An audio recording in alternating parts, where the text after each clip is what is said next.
जी, तो आखिरकार आप सबका इंतज़ार हुआ ख़त्म और आज मैं आप सबके सामने लेके आ गई हूँ इज़ाफ़त। इज़ाफ़त क्या है?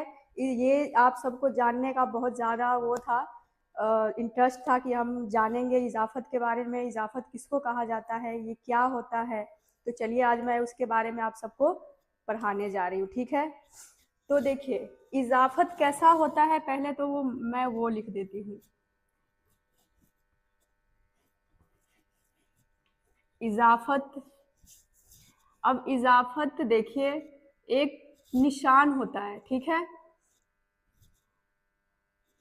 ये वाला, ऐसे जैसे ज़ेर लिखा जाता है ना, बिल्कुल वैसा ही है, बिल्कुल सेम है निशान इज़ाफ़त का, ठीक है? और यहाँ पर मैं उर्दू में भी लिख दे रही हूँ इज़ाफ़त, ठीक है?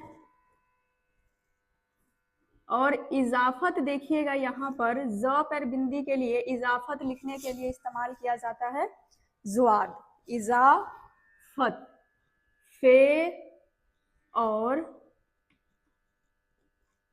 ते, ठीक? ये है इज़ाफ़त। और जो इज़ाफ़त का निशान है उसको देख लीजिएगा, वो बिल्कुल ज़ेर के जैसा है, ठीक?